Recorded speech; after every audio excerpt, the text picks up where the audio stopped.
everyone. Welcome to the morning show. We're coming to you today on WJOP-LP Newburyport at FM 96.3 on Channel 9 and on Newburyport Community Media's YouTube channel at ncmhub.org. I'm your host, Mary Jacobsen, and I am so pleased to welcome Newburyport resident and author M.G. Barlow here today. She's going to be talking to us about her very engaging and well-written book, Home, My Story of House and Personal Restoration.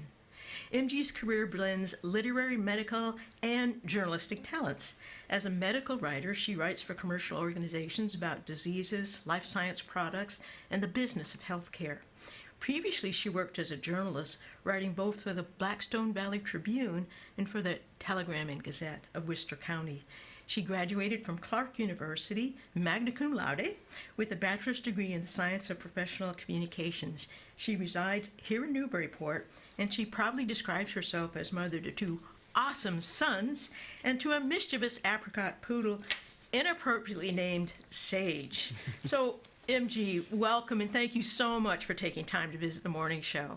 Thanks so much for having me, Mary. I appreciate it. It's my pleasure. I really enjoyed your book. Thank and you. let's talk about your book, because your book's title maps the arc of your memoir. Two different houses that were homes for you, separated by, safe to say, many, many miles of life experiences. And in your book, you pose the interesting question, what about a structure makes a good home anyway? I hope that you might start us out today by telling us what made your childhood house a good home. Thank you. You know, that's a great thing to touch on, home. The book really deals with home on many levels. There's the concept of the people that we live with as our being with our home, an emotional home, a comfortable home where we are with ourselves, and then the structural home, as you mentioned, Mary. And so when it came to a structural home, for a child, it was a magical place. There were really three things that made it magical. Underneath the eaves of the house on one side, there was a rusted out doorway that was no longer used. And so as children, my brother and I used to hide in this little cubby there, and it felt safe and fun because it was dark, but not too scary because we could just, an arm's length away, reach out for the sunshine or, you know, the daylight. So there was that. Also at the bottom of a stairway, there was a little place where we would play cards and things, another little cubby space.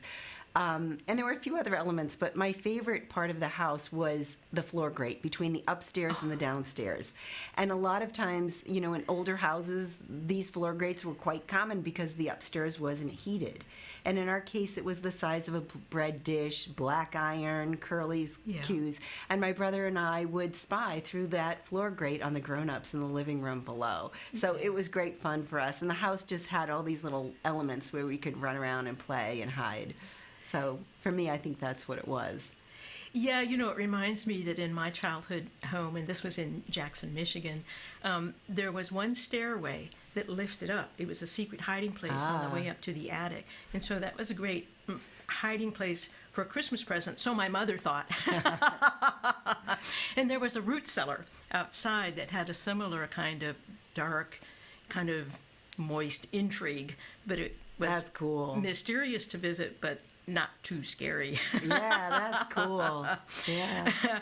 Well, and that sense you have of your childhood home as a magical place comes through strongly in your book, and I think will resonate for many, many people who had a childhood home that had similar kinds of captivating, to a child, I guess, spaces in it. But much of the first part of your book also talks about the tragedy that happened, that shifted your home and the house, that the structure that provided the home. Please tell us about the tragic loss of your mother due to suicide, and how your family did and did not deal with their grief, and how the ripple effect of that loss was reflected in what happened to your first house, the one that you had originally called home. Yeah. So, you know, before the tragedy, before our mom's loss, the house had all these magical features. But after her passing, that all went away. Yeah. It just lost it, and it was a very different place. It could have been as different as I say in the book, as growing up in a foster family. You know, like one day you're there and the next day you're just not, because everybody's different. Everybody's thrown into crisis and trying to deal with that loss. And it's sort of a magnitude of things to try to evaluate at this stage. And as I said, we were talking before the show, and I know that, Mary, you have a background in psychology. Yeah. And I might throw a question back at you because, I'm not a psychologist, obviously. Yeah. So I'm coming at this just from the perspective of a layperson who went through these things. Yeah. So from my perspective, the ripple effect is everything that happens in the void, everything that happens and does not happen. When there is a loss.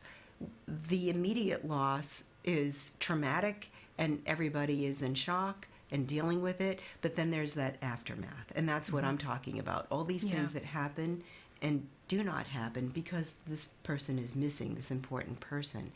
And so I might toss that question back to you from your background, and just, when you look at something like this, tell me what you're thinking.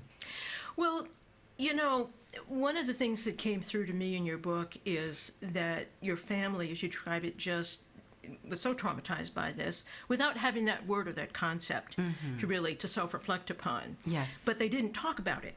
Yes. And the late, great family therapist Virginia Satir talked about, she said, one of those common parental delusions is that children will only see and hear what you direct them to see and hear. And she actually uses the example of a family in which there has been a death in the family. And the grown-ups, because they're not comfortable dealing with their own emotions or talking about it, simply tell the children, no, we're fine, everything's okay, life goes on. But children can see, because children are smart, children are very perceptive, very tuned in to the adults around them, and they know everything is not all right.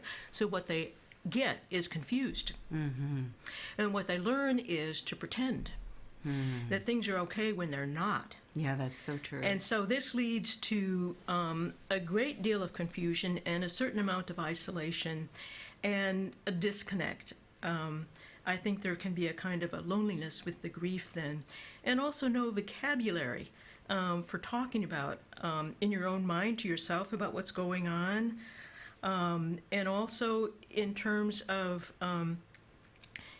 what happens to your emotions. They're going to be there and they're going to have some impact, but it's going to be hard to recognize that the confusion or the acting out it's because there's a grief going on that's affected everyone in the family and nobody's talking about it.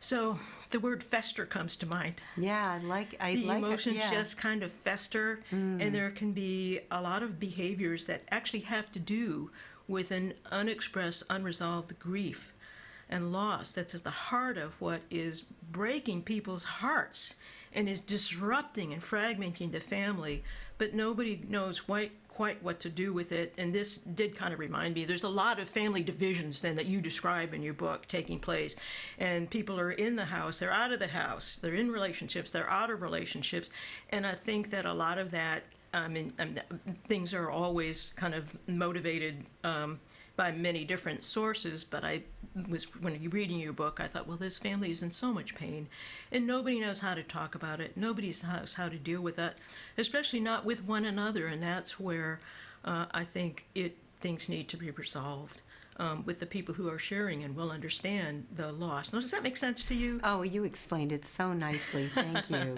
Thank you. And I think, to come at it from that perspective, I feel like it really needs to come from a professional voice, because who am I to say, I only know what happened in our family. But to your point, this idea that nobody talks about it. Yeah. Back at that point in time, my father owned his own business in town. A lot of people knew him, and people who went into therapy, so they thought, were crazy. Obviously today, people who seek therapy are healthy. It's a healthy thing to do. But back then, it was kind of looked down upon, and within the culture of my family. And so I think that was why that happened. And, this idea of making believe or what have you, my little escape was talking to God. And I felt like God owed me, took this grand thing away, and I was keeping score. So I think as a child, I was sort of dealing with it in my own mind that way. Yeah. How'd God do? Yeah, I did. At one point, I thought we were even, and then it all got tossed away. I said, "Oh, come on back now. I still need you." That tends to happen, but it's poignant to hear you talk about, you needed somebody to talk with and to talk about, a child in your position is going to be really angry, understandably so, because there was so much going on that you had no control over. And nobody was talking to you about it. And I understand you do in your book, you talk about, the kind of family your father grew up in, and things were not easy for him. And it's not as though he grew up learning how to be self-reflective about his emotions, and he was the one who was, left with his kids and his family to handle. So anyway, it's probably a really good thing that you had God to talk to, whether God could come through all the time or not. So anyway, you're tumultuous is a word that I would use to describe the adolescence experiences that you had, again, because it felt like there was all that emotion going on for you. And tell me if this doesn't feel right to you, but it felt like some of the acting out or the impulsive behaviors, which were really not that bad as I read it. Although, of course, your family, growing up Catholic and having, would it be fair to say, more old-fashioned kinds of ideas about how children should behave? Sure, of course. So there was a lot of reactivity to the things that you did, but tumultuous and confusing. A lot of emotional pain. That's what came through as I was reading your story. Yeah. And that got reflected in, the house that you described being so magical growing up in did kind of fall into disrepair and was renovated, and part of what I enjoyed about your book was this sense that the spaces we inhabit and the structures, they both reflect us and they shape us at the same time. And that was the strong sense I got, that your house was grieving too. Yeah, absolutely. So yeah, the house was kind of angry at us. I think the house was angry at that point. Yeah. I said she was looking at us sideways because that house felt like an auntie to me. Yeah. The house felt like part of the family. Yeah. And she was kind of like mad at what was happening. Yeah. She was in pain and angry with that too. Yeah. So anyway. Well, there's a second house then in part 2 that comes on the stage. So many chapters later in your life, as a single mother post-divorce, you find what I think could only, from your description of it, only the kindliest way to talk about it would be a fixer-upper in the language of real estate brokers. In the former mill town, Whitesville. And this house comes to play a significant role in your own growth and increasing wisdom and fortunately, happiness.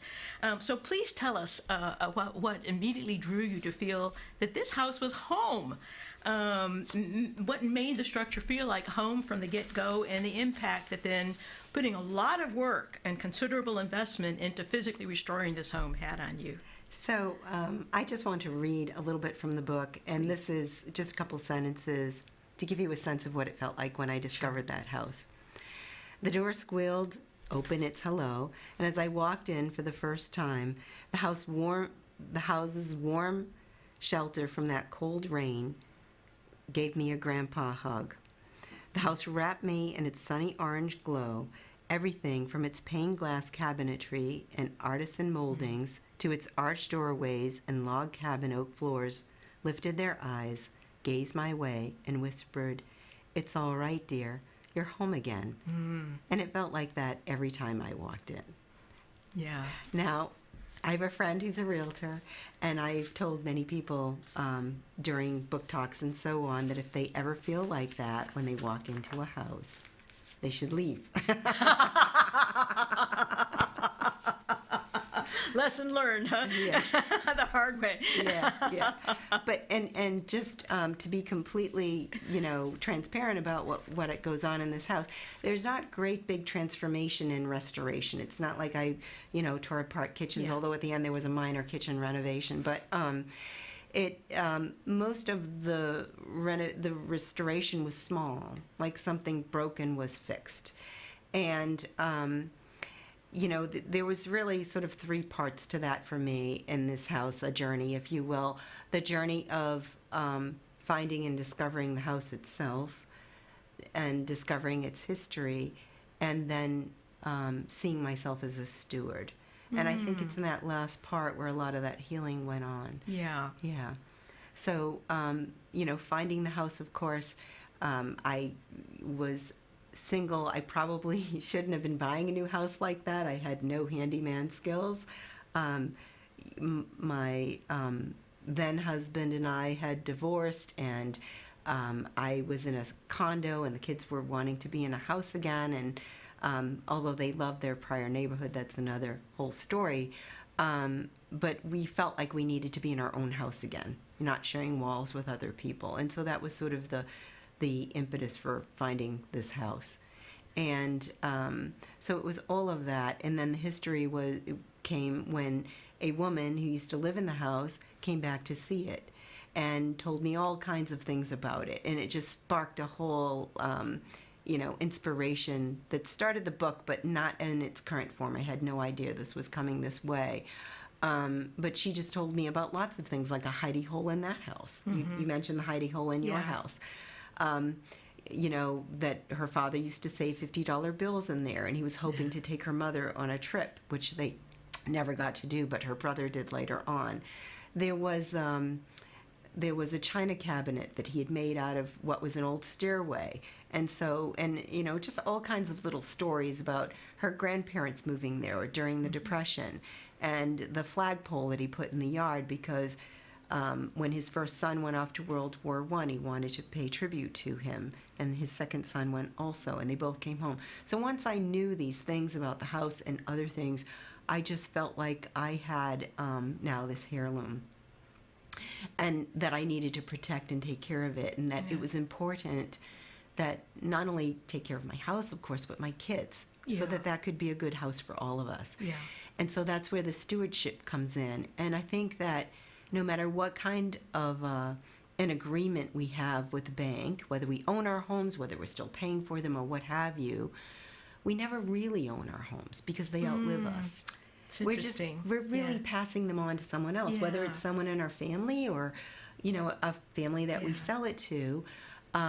We are keepers of those homes, and we can let them go, or we can, we can keep them well repaired for that next person. It's almost like we have a contract with the house as much as we do our banks. And it says something like, house, I promise to take care of you, repair your broken parts, and make you better when I can. And in return, the house says to you, okay, person, if you do that, I will protect you and give you a place to become who you're supposed to be. And so to me, that's kind of that whole stewardship part, whether it's for just ourselves, but it's always for some next people too. Yeah. Well, Mary, that's beautifully put. That's really eloquent. That's very poetic and beautiful. I love that. And that certainly comes through in what you describe as your relationship with this house in the book. But I love the way you put that. It's really that the house has been a holder, a container for human lives unfolding over time. And the stewardship you describe means respecting that and honoring that, as well as building upon the past to create your own life in relationship with the house. Thank you for that. That's really beautiful. I love that. Yeah, it really was kind of what occurred to me so much being there, because the family that left that house for me, they didn't leave it for me, obviously, I bought it, but there was a workbench that was amazing, that I spent a lot of time at, not doing the kind of work that the gentleman used it for before, but that was important to me. And just all of these elements, and it just made me think about how happy I was that he had done that, and he had left the things that he did the way he did. Yeah. And that I want to do that too for somebody. Yeah. Well, you use the word the priors. It becomes a category in the second part of your book, meaning the people who were the prior people who lived there, as you've just been eloquently talking about. But you engage intensively with the Pryors, even spending time at Baker Library at the Harvard Business School to look into the mill history and the immigrant history of not just your house, but Whitensville in general. And I was hoping that you could talk to us a little bit about what made that important to you and how it helped you understand not just the community that you were living in Whitensville, but your own family and their experiences. Yeah, that's such a great question. So I think what got me going was I had been a journalist, as you had mentioned in my bio, and I love that job so much. I really did. But I was going broke as a journalist. That can happen. But I think it gets in your DNA, you know, when you become a journalist. You just want to learn about everything. You become so curious and you want to share stories. And so the day the prior, one of my priors, came to my house to see the house inside and gave me the tour. Her name was Pauline Bailey. The day she showed up, she just lit a fire in me to explore this more. She inspired me to write about it. I thought, well, I think I'm just going to try to preserve everything she told me and write a little book about the house that will stay with the house, maybe a copy with the library, and that will be it. And then I started to do more research, right? Because, of course, being a journalist, I want to do my due diligence. Well, she talked about her dad immigrating from Friesland in Holland. Okay. How many Dutch people were here and why were they coming? And, you know, what was this about the work in the mill that he did and so forth. So it made me explore a little more to make my little house history book as interesting as it would be. So what I learned was that the Dutch migration into Whitensville, it didn't start with religious prosecution or even for work at first. It began with cows. The mill owner's wife had lost some cows to tuberculosis, and so she ordered some new cows from the Netherlands, and they came with a caretaker, and he and so he found Whitensville to be a very productive and wonderful place, and so he told his relatives about it, and before anyone knew it, his I think it was his sister and brother-in-law came, and then all these other relatives and friends and so forth. So by the time my priors came, the family name is Osterman, there were about 1,000 Dutch people living in Whitensville. And they were just a very interesting community all on their own. They were very prolific. They were very they believed in saving money and living a conservative life. They didn't believe in entertainments, even like the Sunday amusements were off limits.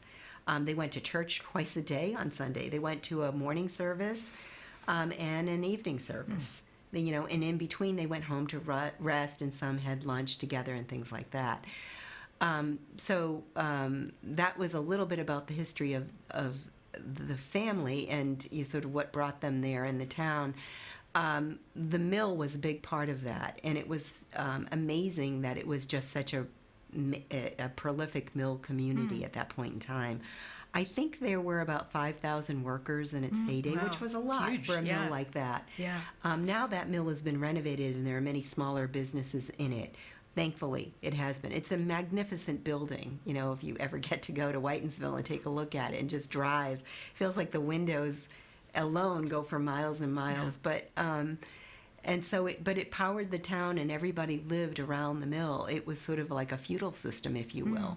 There was even less than a mile down the road where the workers lived in these row houses, which are still very popular today. They call it the village. Okay. They're all privately owned and rented and so forth. But you know, there's a whole history of how when you first came, you could live in the first row of houses that were sort of plain. And then as you moved up the ladder at work, you could move to the next row and the next row and the next row, and each row of houses was nicer. So there's just so much. There's a lot of history that didn't get in the book. Yeah. But, so it was fun to learn about the town. And how did that impact your understanding of your own family? Oh, yes, families? Of course, that part. So, you know, while I was reveling and appreciating all of this, I was thinking, wait a minute, I've got my own immigrant family. Wait a minute. Let me think about them. And so my vovoo and my vovor, my grandma and grandpa, came from Madeira Island off the coast of Portugal, which is part of Portugal. And they came here in the early 1900s. and they had a farm, a small farm, and also worked in the mill. So there were a lot of parallels with Yeah. the Osterman family, and it was helping me to kind of imagine what it was like for them Yeah. as well. I lived right next door to them, and they were very kind. We didn't talk a lot. They were very older by that point in time. But I do remember my grandpa, would open or my vavou, open his cellar, and you could just smell the waft of wine that he was making down there. And the cabbage soups that my vavou would make for my brother, my baby brother, and her beautiful gardens and trees in their backyard, and how peaceful it was when I went over there, and the grapevines. He had, my vavou had these wonderful grapevines, and we used to stand on the benches underneath them and pick them all year round, waiting for them to become ripe. Wonderful. Yeah, so I have some, so it kind of reawakened the good memories that were snuffed out by all the stuff that I wanted to forget about. Yeah. Yeah. Well, it strikes me also, it's sort of analogous to what you were describing about the contract you have with the home to honor the past. And it sounds as though this house in Whitensville that launched your kind of research into that immigrant community also launched you into an investigation of your own immigrant past, and that it built that connection then, that combination of paying homage to the past and the history of the people who've come before you, while also building your own past, building your own present and future, rather moving onward. So again, beautifully put. Thank you. Well, I did want to ask you, your book, as clearly as we've been describing, is very personal. It's very revelatory, and I was curious to find out what made you decide that you wanted to tell your own story. So I think, in the beginning, as I mentioned, it was really not going to be this. Yeah. But as I started on that project, and I got more and more involved in it, and then more and more questions came to light, and I realized I needed a little help, right? I had been a journalist, but I had never been this kind of a writer, like an essayist or anything like that. So I started taking lots of workshops and courses, and things come out, and you start talking with your other writer friends, and they say, well, if you put yourself in the book, it's called memoir. Yes. Oh, what's a memoir? How do I do that? So one thing just led to another. Yeah. And many, and as I began reflecting more and more on what home meant to me, because then I thought, well, that's really a big theme here. It became more, and that's what this became. And it became really art, like just taking what happened and turning it into art. When I started doing it, I was never thinking, oh, I'm going to, talk about my entire family and all of that. But it sort of expanded itself. And I think, the decision to just put it all out there didn't come easily. And when the book was nearly done, I went through all of the excerpts with anyone who I may have said anything controversial about, and if they were no longer living, I gave that opportunity to the relatives. A few people declined. They said, no, we trust you, or they just weren't going to do that. But many people took me up on that offer, and I made changes accordingly. Yeah. Well, that was generous and fair, I think, of you to do. Absolutely. Yeah. It was never, it's funny when you're writing memoir, at least when I was writing memoir, and what you hear in classes and they teach you, and what I would say to anybody thinking about writing memoir is write with reckless abandon. Get it all out there. Yeah. Write whatever you want. But then, if it comes and when it comes time for publication, and if you're serious about publication, you're going to want to rein it in anyway. Yeah. No memoir is a revenge book or anything like that. It isn't what it's supposed to be. It should be, a careful and deliberate and judicious approach, and also a fair one, I think, and a truthful one. And so, that's where you want to sort of keep to the situation in the story, and then only be fair. Right, if you're going to mention someone else's name or what have you, I think only be fair to them. Yeah, and clearly that you were, but I also think it takes courage to share your personal story with people, and it's a gift. Yeah. Because we all learn from one another. And often we don't get to learn the true inner story. People are often reluctant to share the inner story, but that's where I think our needs are the most, to learn the inner story, what gets hidden, what gets not talked about. And so I thank you for writing it, because I learned things from it. But one of the things I did want to ask you about, because you talk about, honestly about your mother's suicide, which I think is also, I'm sure, very difficult for you, but was also a gift because other people have had that experience and probably haven't been able to talk about it within their families. You include an epilogue. Yes. In the book, which is also a gift, in which you address people who might themselves be depressed and considering suicide, or you also address it to friends or family member of people who might be concerned that somebody they know and care about might be thinking about that. And I was hoping that you could say just a bit today about the kind of advice that you provide in this epilogue for people who are either in that situation or know somebody they think might be depressed and on the verge of considering self-harm. Yeah. So, again, I'm not a psychologist or anything like that, but I am in medical communication. So I sort of approach the epilogue as if I were writing a medical communications piece about it. That was the perspective I came from. And basically I tell them to get help. Basically what I would say is that it's, many people, what I've read is that many people who attempt suicide and are unsuccessful are glad that they were unsuccessful. Yeah. That there's a life on the other side. Yeah. And that you'll be missed more than you ever imagined. That you are a link. You are a link to something greater. And you might not be able to see it right now, but without you, there will be, there is a link missing somewhere in a chain, and you'll just be missed more than you could ever imagine. So get help. Now there is a number, 988, which came out after I wrote that, and I really, in the next book update, if I have an opportunity, I will add that, but it's called 988, yes. And if you know someone who's just having a rough time, a lot of people around the holidays are having a rough time. They feel lonely if they don't have the people that others seem to have. And so there could be a lot. Listening goes a long way. I mean, of course, if someone is on the verge of suicide, they need emergency help immediately, even if it means calling 988 or 911 or getting, somebody to come to their assistance immediately or getting them to the emergency room. But if a friend is just sad, listening, I think just goes a long way. Yeah. Talking goes a long way, listening goes a long way. Don't assume you don't matter. Because as you just put very well, and as you talk about in your book, you do matter. You have probably no idea the void spaces that will be created. You used that phrase earlier today when you were talking about your mother's suicide, about the void. And so, get help, talk. You'll no doubt be glad that you did.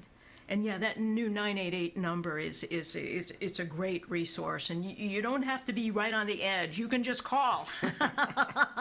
Just go ahead and call, and they'll help you find resources. So don't wait.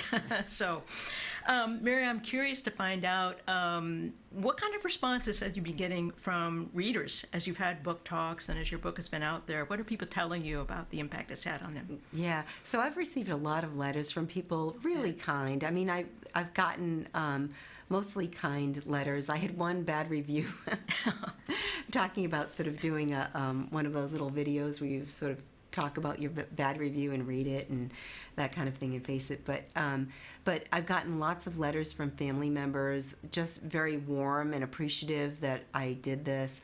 I've gotten some fun reactions from family, just unexpected little things.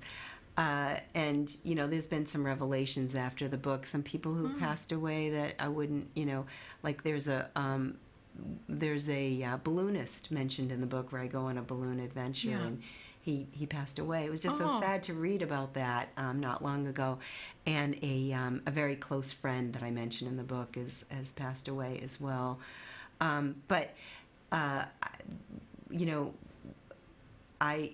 early on in the book, I interviewed a gentleman, Vincent Osterman, who was the grandfather of the mother and father who lived in my house, one of my priors. And I wanted to learn more about his family, and he generously came to my house. We had a talk, and he told me a lot about his grandparents. And then I didn't speak to him again for a decade. And then the book came out, and I sent him a copy of the book. By the way, he gave me blessings, to write about them and so forth. I sent him a copy of the book, and he sent me this letter. And it was just, when I got it in my email, of course, not knowing what it was going to say, I thought, oh my goodness, I hope this is going to be okay. Yeah. let me go make a cup of tea and then sit down and read this letter. So he wrote, "Thank you so much for remembering me and sending me a copy of your book." He said, "I didn't want to write to you until I read it, which I finally was able to complete this weekend. I admire your courage in telling your story." He said, "I don't know if you remember, but in the kitchen of the house, I was going to say Grandpa's house, but it was your house too, so let's just call it the house. There was a curio shelf by the windows facing the driveway. There was a kitchen table where most meals were served. And on one of the shelves was one of those little ceramic curios with a saying on it." And this is probably a little sexist, but "Men make houses, but women make homes. Reading about your repairs, renovations, decorating, and planting, it seems to me you've done both. Glad it appears everything worked out and your family for your family, and hope that you are well and prospering." And so I think, and then in a closing paragraph, he said, "As I think about what you wrote about the house and our family, it is the Ostermans who owe a great deal of gratitude to you for not only preserving our ancestral home, but also a little bit of our family history." So, again, it comes back to this stewardship. Yeah, right? absolutely. They gave to me, and then in turn, I gave to them without even realizing it. Absolutely. And you did do both, the house part and the home part. Yeah. So. And I think, too, the whole giving part of caring for your home, what it does for the community. When you walk by a beautiful house, and we have so many here in Newburyport. Yes, we are very fortunate in that. It's a great... Thank you to all those homeowners. Yes, thank you, Newburyporters. Because it lifts all of us, right? Yeah, that's that right. restoration It does. part. It's part of what we love about living here, Yeah. because it's a beautiful community, and it's historic, and people here do respect the history. They cherish the history, and that, I think, is part of what makes it so special. So, well, Mary, the last question I must ask you then is, how can people learn more about you and about your book? So my website is mgbarlow.com, so that's a good starting place. I'm also on Facebook under that, and my book is available where most books are sold, Amazon and all of those places. Wonderful. Well, thank you so much for taking time to visit the show and talk to us about your book and more about your life experience. And I'm very glad that thank you for writing the book as well as for visiting the show, because I really enjoyed it. And there's a lot to think about in your book, both in terms of life and grief and loss, and also what does make a home. Right. So thank you for that, Thank you. MG. I really appreciate it. Thank you so much. Thanks for having me, Mary. I appreciate it. Totally been Great. my pleasure. Thank you. Well, that's it for today, everybody. Please join us again next Thursday at 9 for the morning show. Till then, be well and enjoy your home.